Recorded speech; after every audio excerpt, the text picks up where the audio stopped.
Bien-aimés, nous savons que nous rentrons dans le grand froid en ce moment, mais nous avons encore la force de célébrer notre Seigneur. Et donc, soyez tranquilles et nous allons encore ce matin lui manifester notre attachement. Tout à l'heure, j'avais une parole que le Saint-Esprit a mise sur mon cœur avant d'arriver sur le message proprement dit. Hébreu chapitre 1. Dans Hébreu chapitre 1.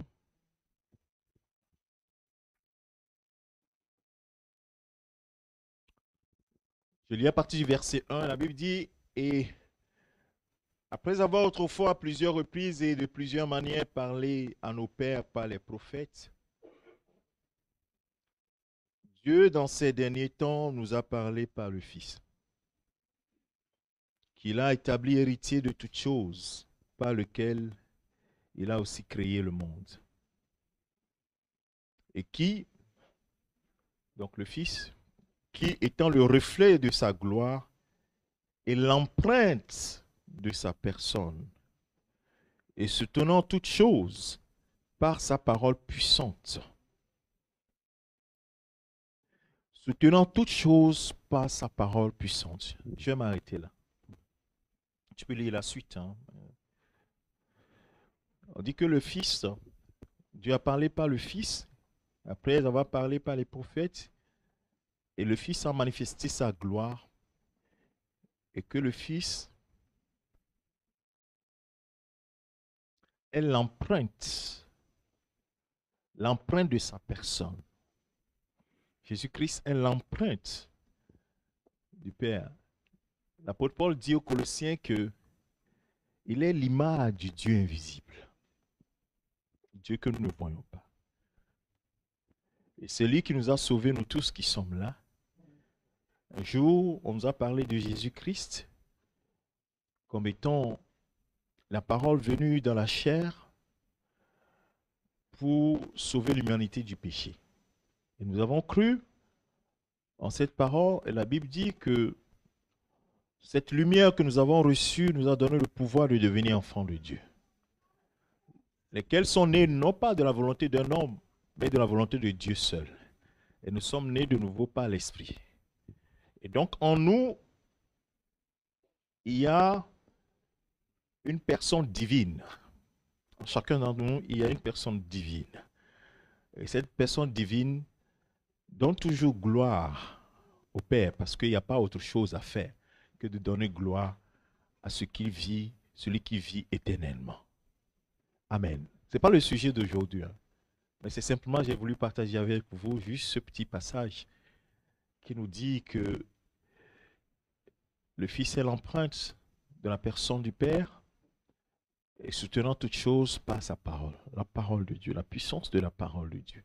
Il soutient, ici dit toutes choses, toutes choses. Et donc ce matin, il veut soutenir encore toutes choses par sa parole. Et j'aimerais partager avec toi le cœur du Père ce matin pour chacun d'entre nous. Le cœur du Père, c'est que chacun d'entre nous puisse réaliser qu'il peut tout. Et je vais lire avant de donner le titre de ce message, Marc chapitre 14, verset 36. Il s'agit d'une prière que le Seigneur Jésus-Christ faisait lorsqu'il était à Gethsemane, donc à quelques temps avant son arrestation, sa mise à mort. Il va adresser une prière au Père. Il disait, Abba, ça veut dire Père, Père, toutes choses te sont possibles. Éloigne de moi cette coupe. Toutefois, non pas ce que je veux, mais ce que tu veux. Alors, le titre de mon message sera cette première déclaration du Seigneur Jésus-Christ. Père, toutes choses te sont possibles. Toutes choses te sont possibles. Le titre de mon message, c'est Père, toutes choses te sont possibles. Amen. J'aimerais qu'à la fin de ce message, que chacun d'entre nous puisse réaliser dans son cœur que Dieu nous a tellement aimés qu'il veut nous montrer l'amour qu'il a pour nous. Cet amour qui se manifeste de plusieurs manières. Et c'est l'un des reflets de cet amour qui fait que nous pouvons dire que Jésus, comment Jésus peut mourir à la croix pour nous, pécheurs que nous sommes. Parce que nous n'avons rien fait pour mériter cela. Jésus dit, Abba, Père. C'est-à-dire, Père, toutes choses te sont possibles. Toutes, pas certaines. Toutes choses. J'aimerais que ces paroles résonnent dans le cœur de quelqu'un. Amen. Toutes choses te sont possibles. Et dans toutes ces choses qui sont possibles à Dieu, je vais faire un focus, il y a tellement de choses à dire, mais je vais faire un focus sur quelques éléments pour nous ramener à nous dire, waouh, si toutes choses lui sont possibles dans ma vie, alors il y a de l'espoir pour moi. Alléluia. Est-ce que quelqu'un ressent cette parole? Si toutes choses lui sont possibles, alors il y a de l'espoir. Amen. Ceux qui sont ici, j'ai dit, si Père, toutes choses te sont possibles, alors il y a quoi? Il y a de l'espoir. Parce que l'espérance, c'est ça qui nous différencie du monde. Nous avons une espérance vivante en Jésus-Christ. Il reviendra, il nous prendra. Et nous serons avec lui. Il dit, là où je suis, ou bien là où je serai, vous serez aussi avec moi. C'est une expérience vivante. Ce n'est pas juste une fiction. Non, c'est une expérience vivante. Alors, écoute très bien. Donc, ça veut dire que si Jésus prie, Père, tout est possible. Toutes choses te sont possibles. Alors, ce matin, j'ai la possibilité d'appeler Dieu Père. Parce que la Bible me dit que je suis devenu son héritier. Alléluia. C'est dans ta Bible aussi, n'est-ce pas? Que je suis héritier de Dieu et co-héritier de Christ. Donc, si je l'appelle Père, je n'ai pas usurpé cette appellation. C'est vrai, c'est mon Père céleste. D'ailleurs, Jésus a dit, quand vous voulez prier, dites notre Père qui est aux cieux. Notre Abba qui est aux cieux. Le Père.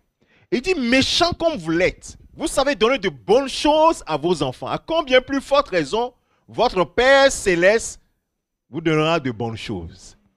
Et dans Luc, on nous dit le Saint-Esprit, celui qui a l'Esprit, il a tout, mais en réalité, il a toutes choses. Le Père est capable de réaliser toutes choses à son fils, à sa fille. Quelqu'un dit Amen à cela. Une illustration simple déjà qui touche le cœur, c'est dans Luc chapitre 1.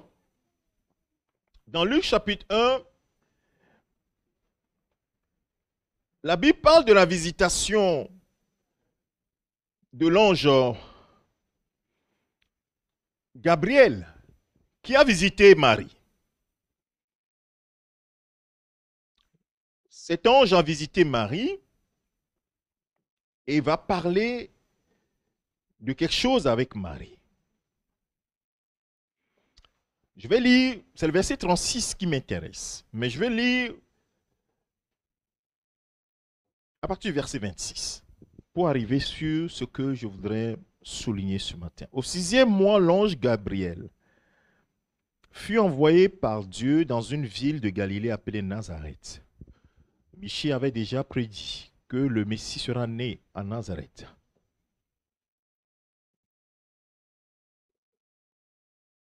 Sera né où? À Bethléem. C'est ça? Ephrata.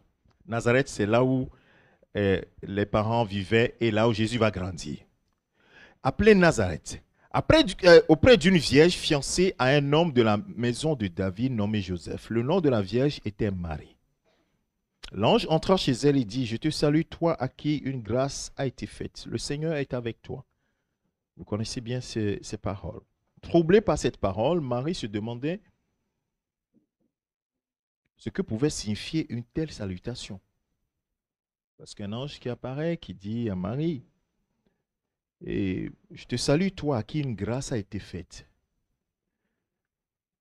La salutation dit, toi, à qui une grâce a été faite. Écoutez très bien, toi, à qui une grâce a été faite. Donc, ça dit que si je te visite, ce n'est pas grâce. Ce n'est pas que tu as mérité quelque chose. C'est juste une grâce. Une faveur imméritée. Donc, l'ange a été clair dès le départ. C'est à toi à qui une grâce a été faite. L'ange lui dit, verset 30, ne crains point, Marie, car tu as trouvé grâce devant Dieu. Toi à qui une grâce a été faite, tu as trouvé grâce devant Dieu. Un jour, la parole de Dieu va révéler que Jésus-Christ, ici on est en train de parler, d'annoncer sa naissance, mais je vais ouvrir une parenthèse par rapport à la grâce. La Bible dit que Jésus-Christ croissait en stature, c'est-à-dire physiquement il croissait, mais en grâce devant Dieu et devant les hommes. Trouver grâce devant Dieu, demeurer dans la grâce devant Dieu, c'est quelque chose de magnifique et d'extraordinaire. Alléluia. Donc c'est une prière que tu peux faire.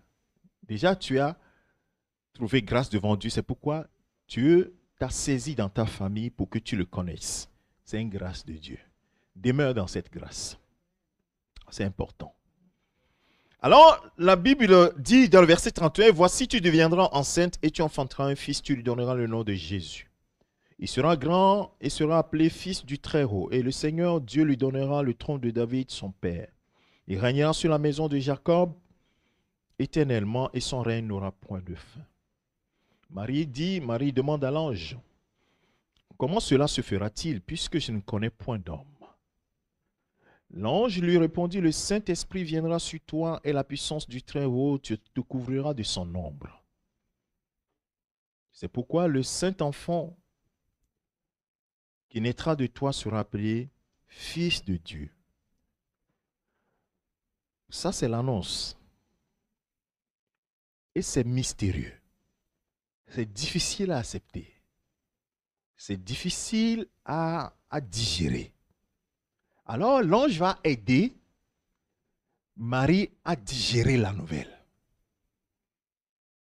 Et comment l'ange va aider Marie à digérer cette nouvelle-là? Il va lui donner un témoignage. Alléluia. Il va lui donner un témoignage. Le témoignage, c'est quelque chose d'extraordinaire. C'est pourquoi il ne faut pas jeter vos témoignages à la poubelle rapidement. Vos témoignages, c'est ça qui vous tient ferme sur le chemin qui est difficile. Le chemin de Dieu n'est pas facile. Dieu n'a jamais dit que son chemin est facile. Mais c'est le témoignage qui nous renforce sur le chemin. Quel a été votre témoignage? Qu'est-ce que Dieu a fait dans votre vie dans le passé? Ne jetez jamais vos témoignages. Petit soit-il. Alors il va lui demander un témoignage. Il dit, voici, Élisabeth, pourquoi tu crois? Élisabeth, ta parente, qui dans la famille, tout le monde sait qu'elle est stérile. Tout le monde sait dans la famille que Élisabeth est stérile. Elle ne peut plus avoir d'enfant. Donc ta parente a conçu, elle aussi, un fils dans sa vieillesse. Ça veut dire que Élisabeth, dès qu'elle comment? Était avancée en âge. Élisabeth a dépassé l'âge de la ménopause, si on veut parler médicalement, ne pouvait plus avoir d'enfant. Et celle qui a été appelée stérile est dans son 6e mois. Donc, elle a conçu. Waouh! Et l'ange qui poursuit, qui dit, car rien n'est. Donc, Marie va dormir. Rien n'est impossible à Dieu. C'est fini. Le message est terminé. Oh, frères et sœurs. Oh, Abba Père. Toutes choses te sont possibles. Est-ce que ça peut être la prière de quelqu'un ce matin? Abba Père, toutes choses te sont possibles. Oh, même la stérile, qu'on a déclarée stérile, la médecine a déclaré stérile, qui est dans sa vieillesse, on ne peut plus espérer qu'elle puisse enfanter. Elle est dans son 6e mois. Si c'était le 2e mois, on va dire que bon, est-ce que c'est vrai? Dans son 6e mois, même l'enfant est en train de bouger dans son ventre déjà.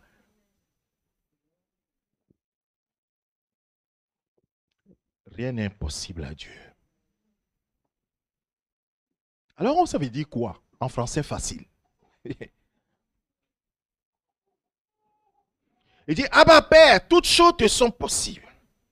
L'ange Gabriel dit à Marie, car rien n'est impossible à Dieu. Alors ça veut dire simplement que à Dieu tout est possible. Il est capable de faire toutes choses. Même quand je dis toutes choses là, moi, ma pensée humaine, de ce que depuis ma naissance, j'ai pu vivre dans un environnement, je connais des choses. Je vais essayer de comprendre ce que ça veut dire toutes choses. Mais je vais me buter au mur qui est là, parce que ma pensée ne peut pas aller plus loin. Quand je dis toutes choses, mes pensées ne peuvent plus aller plus loin que ce que j'ai entendu un jour, j'ai vu un jour, et que ce que j'imagine. Clairement que vos pensées ne sont pas les miennes. Dieu dit. Il dit aussi loin que vous pouvez imaginer le ciel et la terre, ainsi vos pensées et les miennes sont. Il y a un écart, il y a un gap qu'on ne peut pas combler. Alléluia. Dis ceci, je suis en train de commenter la même chose, mais j'aimerais que tu vois. Je suis sûr que les gens sont en train de pousser leur imagination plus loin en disant, mais toutes choses sont possibles. C'est quoi? C'est toutes ces choses qui sont possibles. Imaginez que, supposons que Élisabeth n'avait pas d'utérus. Donc médicalement, mécaniquement, physiologiquement, on peut utiliser tous les termes, c'est impossible qu'il y ait un enfant. C'est un exemple que je donne. Je ne dis pas que c'est ça. Mais si je veux pousser mon imagination loin, ça veut dire que, quand je dis que tout est possible à Dieu, ça veut dire que Dieu peut même mettre un enfant là où il n'y a même pas d'imagination de possibilité de pouvoir concevoir un enfant. Est-ce que quelqu'un comprend quelque chose ce matin? Ça, je pousse mon imagination loin, ça. Hein? Donc, pousse ton imagination loin. Tu vas voir que, quand tu vas arriver à un niveau, tu vas voir qu'il y a encore un gap. Il y a encore quelque chose qui peut encore être fait plus loin. Toutes choses lui sont possibles. Waouh! Est-ce que tu le réalises dans ton quotidien? Frère, je ne dis pas que tu... Est-ce que tu le réalises, là où tu es assis, là, dans ton quotidien, que Abba, Père, toutes choses te sont possibles? Je ne dis pas d'adhérer à la Bible. Est-ce que tu réalises? Quand Jésus dit cela, il sait de quoi il parle. Celui qui prie, c'est celui qui était devant le tombeau de Lazare. Jean-Baptiste, il était devant le tombeau de Lazare. Tout le monde autour disait que le mort faisait quoi? Bon, ça veut dire que mécaniquement, physiologiquement, médicalement, c'est impossible que ce corps-là retrouve la vie. Père, toutes choses te sont possibles. Alors Lazare sort du tombeau. Et Lazare est sorti du tombeau. Les gens disent non, c'est pas vrai. Les villages environnants, lis Jean chapitre 12. On dit que les gens sont venus des villages environnants. On est allé raconter. Les gens sont partis de chez Lazare. Là. Ils sont allés raconter l'histoire dans les villages environnants. Les gens ont dit, vous avez toutes sortes d'histoires dans vos bouches. Nous-mêmes, on va aller voir. La Bible dit qu'ils sont retournés. Jean 12, ils sont retournés. Pour aller voir Lazare manger. C'est-à-dire que peut-être que c'est une magie, je ne sais pas. Mais on veut le voir manger.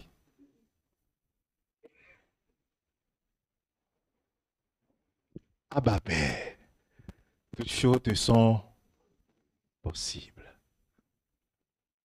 Ce matin, si tu dois sortir d'ici avec ta foi, ton assurance, si je dis foi, on sera obligé de définir ton assurance sur cette parole.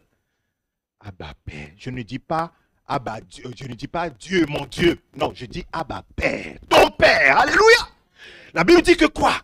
Le Père prend soin de ses enfants. Dans 1 Pierre chapitre 5, le verset 6, verset 7, Pierre va dire quelque chose qui va nous montrer qu'il est véritablement notre Père. 1 Pierre chapitre 5, verset 6 et 7, il va dire quoi? On va nous afficher ce passage. 1 Pierre chapitre 5, verset 6 et le verset 7. Humiliez-vous sur la puissante main de Dieu afin qu'il vous élève au temps convenable. Le verset 7. Et déchargez-vous sur lui de tous vos soucis quand lui-même fait quoi? Qui est-ce qui prend soin de... Si ce n'est pas un père qui prend soin de son enfant, on dit il prend soin de vous. Pourquoi il est obligé de prendre soin de toi? Parce que tu es son fils et tu es sa fille. Amen. C'est un père responsable. Donc si tu dis, oh, je traverse des choses difficiles. Ben oui. Est-ce que ton père sait? Ben évidemment. Évidemment, il le sait. Parce qu'il sait toutes choses. Il n'y a rien qui lui soit impossible à savoir. La Bible dit, c'est la Bible hein, qui le dit. Il dit, il voit une fourmi noire sur une pierre noire dans la nuit profonde.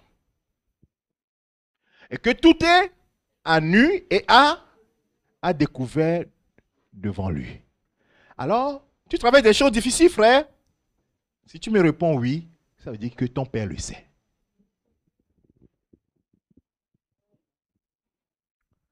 Tu traverses des choses dures, des choses difficiles, ton père le sait. Et si tu peux sortir d'ici en disant, ah bah père, toutes choses te sont possibles. Et comme je sais que tu prends soin de moi, n'oublie pas ça. Hein. Ce sont des petits groupes de mots qui sont glissés dans les Écritures, mais qui sont des véritables pierres sur lesquelles tu te mets. Frère, des véritables pierres sur lesquelles tu tiens dessus, quoi. Quels que soient les vents, quelles que soient les tempêtes, tu es accroché. La parole qui ne se dénature jamais. Elle a existé, elle existera. Elle existe par elle-même. Au commencement était la parole était Dieu, la parole était avec Dieu. Et de tout ce qui a été fait n'a été fait sans elle. Rien n'a été fait sans elle. Tout a été fait par elle. Elle est créatrice. Toi, tu ne peux pas créer. Quand tu vas dire, je ne sais pas ce que tu vas dire, tu ne peux pas créer. Mais lui, sa parole est créée.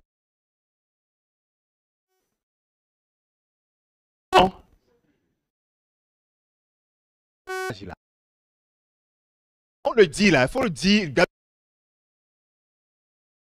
Tu bénisses l'Éternel. Cela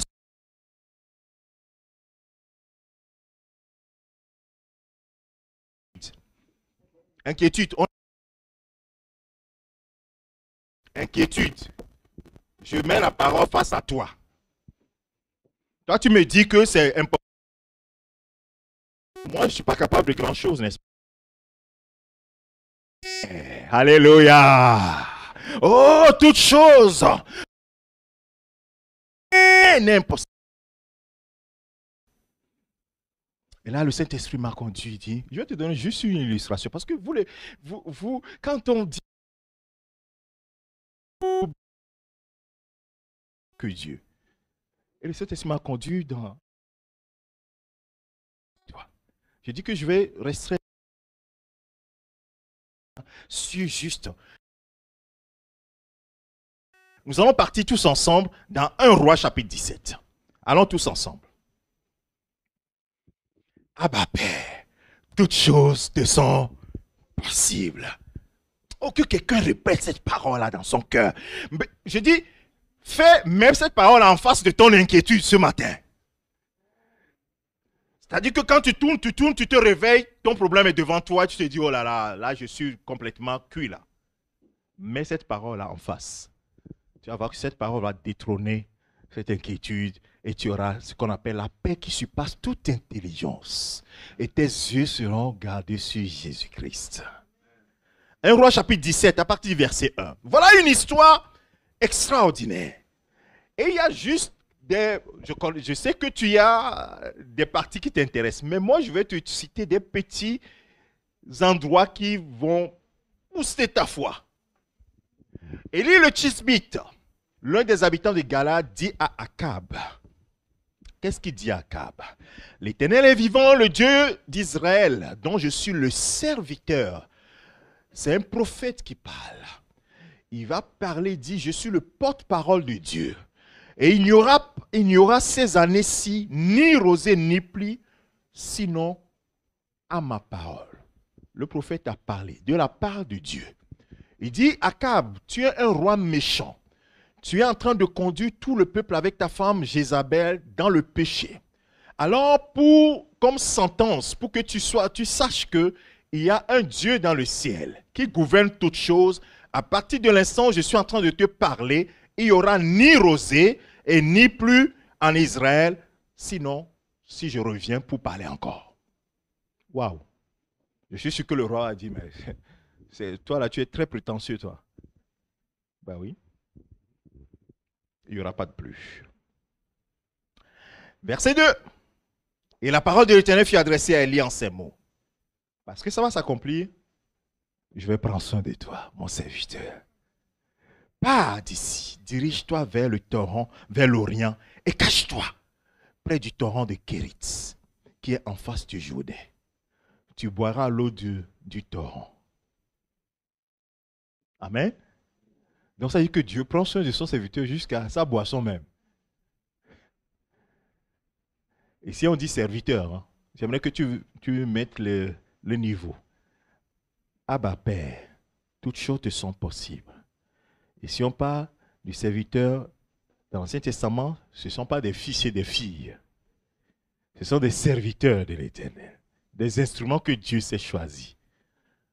C'est important ces décalages. Hein? Très important de comprendre ça.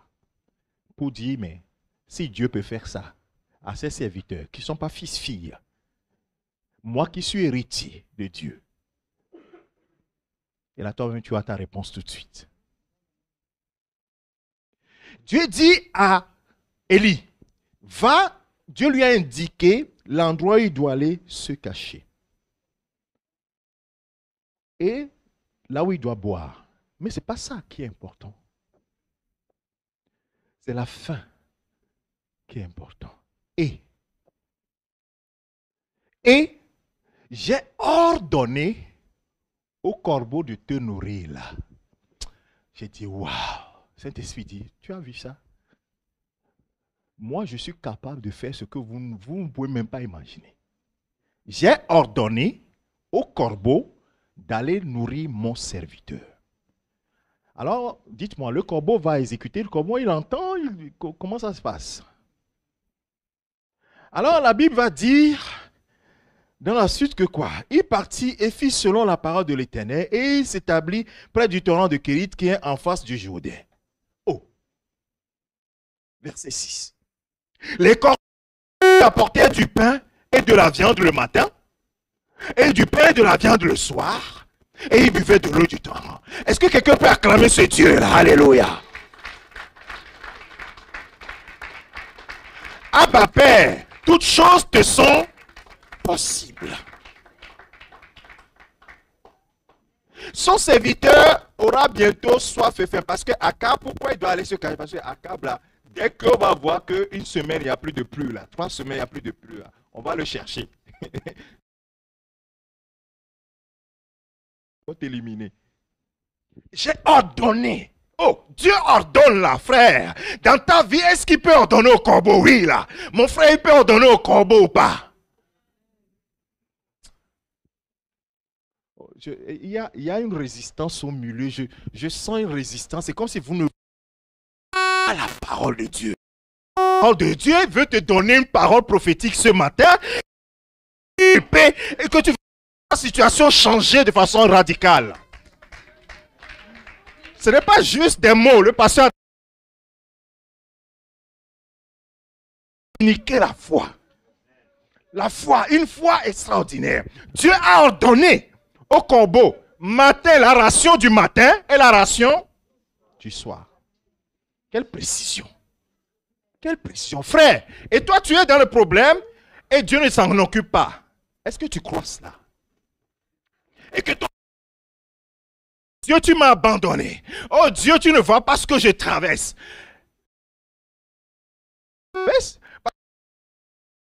n'est-ce pas? Mais celui qui est ton père, Abba Père, tu peux ordonner même au corbeau, oh, de me nourrir le matin, le soir, de me nourrir le jour, oh, capable. Il n'y a rien que... Oui, nous les enfants de Dieu, vous voyez ces paroles-là, nous avons difficulté, nous croyons que Dieu est, nous devons... Dieu peut le faire. Non, crois ce que toi tu ne peux pas faire. Si ce que toi tu peux faire, ce que toi tu peux faire, pourquoi tu vas croire? Tu as un travail, va travailler, tu vas avoir l'argent. Va travailler, tu vas avoir ton salaire. Mais ce que tu ne peux pas faire, c'est que ton salaire là, et que tes besoins sont multipliés par 2 par rapport à ton salaire. Alors c'est ce Dieu-là qui va faire quoi? Qui est le Dieu de multiplication, qui est le Dieu qui met la grâce sur l'argent là, qui est le Dieu qui multiplie quelques pains et quelques poissons pour nourrir combien de personnes? 5000 personnes, pour nourrir 4000 personnes, ainsi de suite. Amen. Ça, tu ne peux pas le faire. Mais aller travailler pour avoir l'argent, tu veux aller travailler. Ce matin, que quelqu'un comprenne cela. Jésus dit, Abba, Père, toutes choses te sont possibles. Cette parole n'est pas sortie de la bouche de quelqu'un qui ne connaît pas son Père. Alors ce matin, j'aimerais que toi et moi, nous connaissions notre Père. Notre Père, quand il dit votre Père qui est dans les cieux, il vous donne chaque jour votre pain. Chaque jour votre pain. Est-ce que ça, ce n'est pas une réalité? Le matin, corbeau numéro 1, corbeau numéro 2. Toi, tu vas prendre quoi? La viande. Toi, tu vas prendre quoi? Le pain. Et ils arrivent. Destination, il n'y a pas à rater la destination. Hein. La destination, elle est précise. Parce que quoi? Le maître l'a ordonné. Le maître de l'univers l'a ordonné. Oh, Rabasakaya Mama. Waouh. Je vais sauter au verset 8. Dans le même texte. Et la Bible dit, alors la parole de l'Éternel fut adressée en ces mots. Donc le torrent s'est séché, s'est asséché, donc il fallait aller ailleurs. Verset 9, lève-toi, mon serviteur, va à Sarepta, qui appartient à Sidon, et demeure là. Voici encore une fois, j'y ai ordonné à une femme veuve de te nourrir. Ah là, je suis rentré un peu en réflexion. Je dis, mais Seigneur, quand je lis la fin de l'histoire, la Bible dit que Élie était venu et a vu cette vieille dame, pauvre dame qui était là en train de ramasser du bois pour aller faire le dernier pain. Parce qu'il y avait la famine partout. Mais comment Dieu, tu dis que tu as ordonné à cette veuve-là de nourrir ton serviteur? C'est là où on comprend que Dieu est capable de toutes choses. Et souvent quand je discute avec les gens concernant la disposition du cœur, je dis aux gens, référez-vous toujours à cette parole. La Bible dit que le cœur des rois est dans la main de l'Éternel. Comme un ruisseau. Il peut le balancer comme il veut. Donc si le cœur des rois, c'est-à-dire que le roi, il a tellement de pouvoir que la vie et la mort de ses sujets sont à son pouvoir.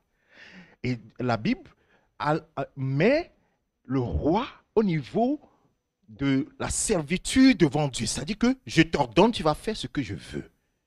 Alors celui qui est ton voisin, celui qui n'est pas roi, qu'en sera-t-il?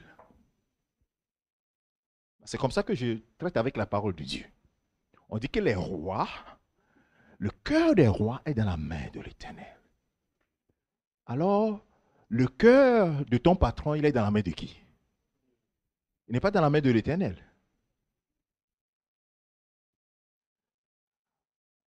Toi, tu veux qu'un cœur soit touché. Le cœur de celui que tu veux que Dieu touche, son cœur est dans la main de qui? Bien-aimés de Dieu, prions la parole de Dieu. Utilisons la parole de Dieu pour prier. Quand nous utilisons la parole de Dieu pour engager Dieu, c'est là où nous voyons le miracle de Dieu. Dieu, n'est-ce pas, tu as dit dans ta parole que les rois ont leur cœur en tes mains. Alors celui-là, moi, je sais une chose. Si les rois ont leur cœur en tes mains, ça veut dire que celui-là, il a son cœur en tes mains. Alors dispose son cœur favorablement. Dieu dit, ah, celui-là, non, il m'a engagé. Et comme ma parole est vraie, Je peux pas faire marche arrière. Il faut que je confirme la parole. Et Dieu va confirmer la parole. Et il va disposer le cœur. Parce qu'il ne peut pas faire autrement. Il veille sur sa parole pour faire quoi? Pour l'accomplir. Et donc, Élie va arriver à Sarepta. Et comment on va reconnaître que cette dame-là a été disposée? Il se leva et il allait à Sarepta, verset 10. Comme il arrivait à l'entrée de la ville, voici, il y avait eu là une femme veuve qui ramassait du bois. Quand je préparais ce message-là, le Saint-Esprit m'a rappelé ce que j'ai dit lors de la consécration. C'est un message que j'ai passé très discrètement. J'ai dit les rencontres. Il y a quelques serviteurs qui ont saisi. Quand j'ai eu certains après, ils ont dit, ce que tu as dit là, le Saint-Esprit nous a pointé du doigt la chose. Vous avez compris? Et nous sommes en train de préparer des enseignements pour ça. Nous sommes en train de préparer. J'étais étonné. Et c'est là que j'ai compris que quand tu n'as pas besoin de trop parler parfois quand Dieu parle. Quand tu répètes ce que Dieu dit, celui à qui est destinée cette parole, ces personnes-là reçoivent la parole. Ces personnes reçoivent la parole. Les rencontres divines. L'agenda de Dieu. L'agenda de Dieu était que cette dame ne pouvait pas rester à la maison au moment où Élie va passer par là. Impossible. Parce que Dieu lui avait déjà ordonné à cette dame de nourrir son serviteur. Donc forcément, Dieu a fixé le point de rencontre. Madame, tu es en train de dormir, tu vas te réveiller. Tu vas aller, pas ailleurs, hein, mais tu vas aller au lieu du rendez-vous. Et il fallait que la dame, là, la veuve de Sarepta, soit à ce lieu-là. Waouh! Les rencontres divines. Je prie ce matin que quelqu'un puisse avoir ces rencontres divines dans sa vie. Que l'agenda de Dieu, nous allons faire une courte prière, frère. Nous allons adresser une courte prière au Seigneur. Oh Seigneur Dieu. Oui, tu connais la situation de mon frère et de ma soeur. Seigneur, donne une rencontre divine selon ton agenda, Seigneur. Tu n'as pas fait sortir cette parole ce matin en vain, certainement. Seigneur, tu veux engager quelqu'un, la foi de quelqu'un disant, j'ai prévu une rencontre divine. Alors quand je te dis, lève-toi et vas-y. Parce que je sais ce que j'ai prévu. Oh Père, merci à toi de ce que ce frère rencontre la personne qui va être la personne qui va ouvrir la porte afin que le frère puisse accéder à ce qu'il attend depuis des années. À la sœur d'accéder à ce qu'elle attend depuis des années. Merci Seigneur de ce que tu es fidèle. Amen. Oui, il fallait que cette dame soit là. Et la Bible dit, il l'appela. Il va appeler cette dame. Certainement comme c'est un prophète. Le Saint-Esprit lui a dit, voilà la dame dont je t'ai parlé. Si on était là, on allait dire, il faut d'abord vérifier si c'est véritablement une veuve. Peut-être que ce n'est pas la veuve. Hein. Ou bien. Mais ça, c'est nos pensées incrédules qui font ça. Parce que celui qui est en toi, c'est le Saint-Esprit, tu dis, mais c'est celle dont je t'ai parlé. Mais comment tu peux encore douter en disant, je vais aller vérifier si c'est vraiment la veuve. Bon, malheureusement, tu vas, la veuve dit, le gars là, je vais le tromper. Bon, moi j'aime mon mari qui est là. Il dit, ou bien Dieu a menti. Mais dans ce contexte-là, la femme ne pouvait même pas mentir, ni quoi que ce soit. C'était une rencontre divine là, alléluia. Et quand cette rencontre va, tu as prié tout à l'heure, quand cette rencontre, le Saint-Esprit va te dire, c'est ça. Ce dont je t'avais parlé, c'est ça. Et tu comprendras que c'est vraiment ça. Et la Bible dit qu'il va dire quelque chose à la dame. Va me chercher, je te prie, un peu d'eau dans un vase, afin que je boive. Waouh! Le signe que cette dame-là, son cœur est déjà dans la main du Seigneur. Que ce que Dieu lui a ordonné, elle va le faire. La Bible dit, elle ne s'est pas posé des questions. Qu'est-ce qu'il fait? Elle va aller, la suite, verset 11. Et elle a lâché, en chercher. Comment c'est possible? La disposition du cœur. J'ai ordonné à cette dame, dont l'ordre vient de celui qui a notre vie entre ses mains. et n'a pas d'autre chose que d'aller chercher de l'eau à boire à Élie. Alors, le serviteur de Dieu l'appela de nouveau et dit, apporte-moi, je te prie, un morceau de pain dans ta main. Et elle répondit, l'Éternel ton Dieu est vivant. Je n'ai rien de cuit, je n'ai qu'une poignée de farine dans un pot et un peu d'huile dans une cruche. Et voici, je ramasse 2 morceaux de bois, puis je rentrerai. Je préparerai cela pour moi et pour mon fils. Nous mangerons, après quoi nous mourrons. Élie lui dit, ne crains point, tu me l'apporteras. Tu en feras ensuite pour toi et pour ton fils. Car ainsi parle l'Éternel, madame, ton histoire va changer. Parce que tu as trouvé grâce devant Dieu pour nourrir le serviteur de Dieu. Alors, ta maison sera toujours remplie. Il dit, le Dieu d'Israël dit, la farine qui est dans le pot ne manquera point. Et l'huile qui est dans la cruche ne diminuera point. Jusqu'au jour où l'Éternel fera tomber de la pluie sur la face du sol. Et elle alla et elle fit selon la parole d'Élie. Et pendant longtemps, elle eut de quoi manger, elle et sa famille, aussi bien qu'Élie. Et la farine qui était dans le pot ne manqua point, et l'huile qui était dans la cruche ne diminua point, selon la parole que l'Éternel avait prononcée par Élie. Alléluia. Gloire à Jésus-Christ. Oh, bien-aimé, est-ce que tu espères dans le Seigneur en quelque chose? L'agenda divin. L'agenda divin. Oui, quand le Seigneur prépare quelque chose, il voit ton cœur. Il voit ton manque. Ce n'est pas qu'il ne regarde pas, il voit. Cette dame, certainement, dans son cœur, dit, oh, je vais aller ramasser ces quelques bois. Je vais venir faire à manger. Comme elle a dit à Élie, et nous allons mourir. Non, mon frère, ma soeur, je ne sais pas ce que toi tu as dit ce matin avant de venir. Que ma situation, elle est désespérée. Ça en est fini pour moi. Non, ne dis pas ça. Abba, Père, toutes choses te sont possibles. C'est la prière que tu vas faire. Ne dis pas, nous allons mourir. Ma situation, là, de toute façon, depuis des années, c'est comme ça. Il y a une parole qui vient dans ma bouche. Avant la fin de cette année, mon frère, tu auras cette rencontre divine.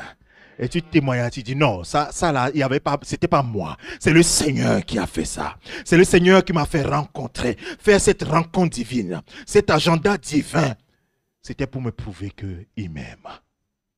Est-ce que quelqu'un reçoit cette parole? Je voulais le dire autrement, je le dis tout simplement. Ceux qui l'ont reçu, ils ont reçu réellement. Parce que c'est une parole. Elle dit selon la parole que l'Éternel avait donnée à Élie. Ce matin, les paroles que le Seigneur a mis dans ma bouche pour que je puisse t'annoncer que ton Père, tout lui est possible. Et rien n'est impossible à ton Père. C'est la vérité. Saisis-la pour ta situation ce matin. Par ceux qui vivent.